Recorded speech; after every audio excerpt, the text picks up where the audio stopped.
What's going on, tea people? We are here, number 504. Keeping the show going. Yeah. Working on some new tests. What was the last one? Wartime test? We'll have to bring Yar! There's the pirates test and the wartime test. That's definitely not going to be controversial at all. No. Welcome. So today we are doing some ripe Pu'erh from Yee On tea. This is one of my daily drinkers. I have it in an unlabeled Mylar bag. Yeah, nice. This is very conveniently. I'm actually almost out of this tea, so I got to order some more. And it's just a best taste, loose ripe Pu'erh, traditionally stored. So going to be definitely on the danky dank side of things in a way that I find to be very easy to drink on the regular. Nice color. Yeah, and it's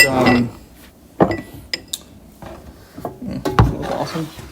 It's classic. It's age smell to it a little bit too. Yep. The leaves themselves are not in a cake.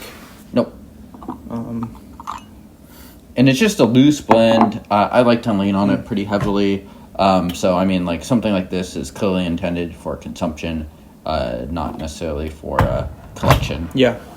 So this doesn't have those pretensions about it at all. But I find it's like something like 10 cents a gram. So the price is pretty good. Yeah. And it's a profile that I tend to really enjoy. Nice. So more of a daily drinker for you. And when you say something like not intended for storage or for long-term keeping, what leading indicator would someone who's getting newer to raw be looking for that would distinguish something like, ripe, excuse me, or I suppose raw even, that would distinguish something like something meant to be aged versus, drank immediately? Well, I mean, for one, this is a very smooth tea. And so, I mean, I think you can tell just from the profile of the tea that this is one. Visually, too, you can also tell that these leaves are very dark. Very dark. So, I mean, like, this is ripe to begin with, and then it's undergone some dank Hong Kong storage as Yeah. well. And the point of that is to say that, James, is, I think to finish your thought is, therefore, it does not need to age more. Yeah. Right? It's already aged.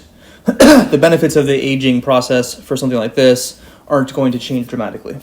Correct, yeah. Yeah, usually you would age something. I mean, there are a variety of reasons to do it, but for Pu'erh, it's usually to smooth it out and soften what could be a very rough profile. Right. And this profile is not rough. Yeah, it's already quite pleasant. Cheerio! Cheerio. Good lads, it's all the way down the hatch. God. It's your boy Alec. Alec? I don't know. first name that came to mind. James has got a British alter ego. Interesting. Alec. Alec boy. Lovely. Pip, pip. This is nice. Not too minerally. I think more on the vegetable patchy than minerally vibe for me. Like full-bodied and very viscous and delicious. Yeah. And I love the smell on these teas of just like it's very much kind of one that some people are going to hate it and some people are going to like it. Like just that kind of like ginseng, very Chinese medicine shop herbal thing that goes on. Yeah, totally. Yeah, but it's interesting. So it has that strong storage taste, but it's not clouded or muddy. There's not a lot of particulate at all in the cup. When you're first steeping, it was still actually, honestly, pretty clean. Yeah, it's pretty smooth too. I mean, and we would expect the dirtiest steep, quote unquote, to be the first one too. God, it's just pitch black. Yeah, and you can tell that this is probably not the highest quality material, but you know what? I mean, this is like intended to be a regular daily drink. It's actually interesting because I almost never brew this tea this way. I'm usually using a big pot and I'm just like brewing it very casually, often getting in mugs and things like that. So interesting for me to have it. It's definitely a little different, and I'm used to it the other way. So I almost prefer it the other way. But it is interesting to kind of approach it from a slightly different angle. Yeah. It's nice. Hints of vanilla. Just deeply in the ripe category. Yeah. Just like kind of like an elevated ripe for me at least. I definitely like a nice daily drinker. Teas be like not teas be like Yee On tea. Sorry, Yee On tea. Excuse me.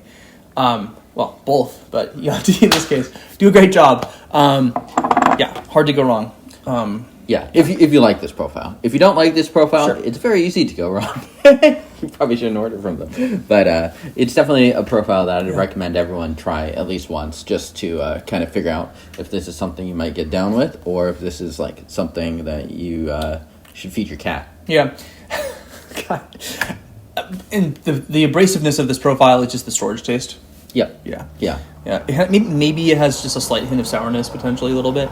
Yeah. But I really enjoy it myself. Yeah. So I was sort of like fishing for why this would be bad for some people. I guess I understand that. It's just a weird profile. Why would you be drinking ripe then? I mean, or Pu'erh in general, I feel like. Yeah. I know. Well, I feel like this is like a step above ripe in terms of weirdness too. Like ripe is at this level, and then this definitely has even a distinctive note beyond that. Yeah. So definitely probably a no on the mom test as a result. Yeah. Ultralight, wartime. We're just banging them all out. I think so for both. Though we're fleshing out the excuse me, fleshing out the wartime. Yeah. Litmus testing Some role criteria. Oh God. Young kids do worse stuff. So TikTok. yeah, whatever. We're not ready for office. Chogi. We're staying relevant, guys. We're trend following or whatever it's called. Yeah. What's the new trend now? We're following it. Yeah. What's the new word for trend? Because we're doing that thing. Yeah. Yeah. Is there a word for trend that's not? I don't know, man. Just smoke that chogi. Yeah. Definitely. I know what that means. And I agree. I definitely agree with that, too. I couldn't have said it better myself. Well, anyway, back to tea. What we're doing here on the show. Darker and darker. How many steepings, rather, would you get out of something like this, James? That's a very good question. I find it has slightly better longevity than ripe, but it's it's going to extract differently because it's loose. Yeah. So you would expect it to be a little more front-loaded. Sure. And it's also like relatively kind of tippy type leaves too, which would also front-load the steeps a little bit more. I don't know. I mean, nothing crazy. Probably like I'd brew this, I don't know, 6-7 times. Yeah. Yeah. My guess was 7. Love the viscosity on this. I think it's not like it's a super dynamic tea, but I'm enjoying it more and more. Yeah, very smooth. For me, very easy to drink. Actually, you have had this tea before. We have drinking this during dim sum, actually. Yeah. Yeah. And for price, this is like the perfect value tea, I think, for what you're getting for a daily drinker. Yeah. So, yeah, it's a great price. Oh, I love the viscosity too. So we are into the vegetable patch, you said, on this one. What are we getting as far as like our garden vegetables go? Just a bit more of the kind of like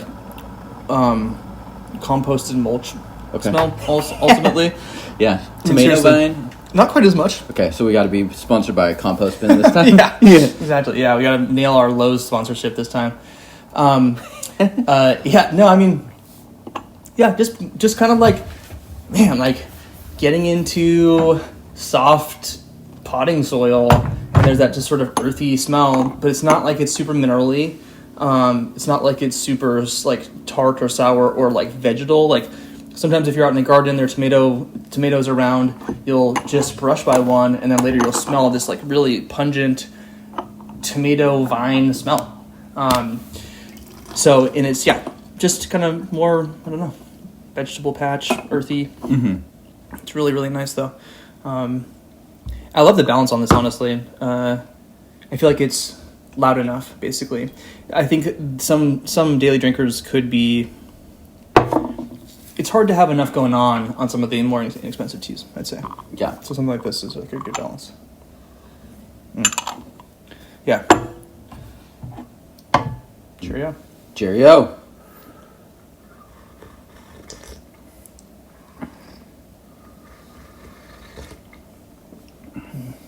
Nice. A little bit of the deeper notes are starting to dissipate, and a lot of sweetness.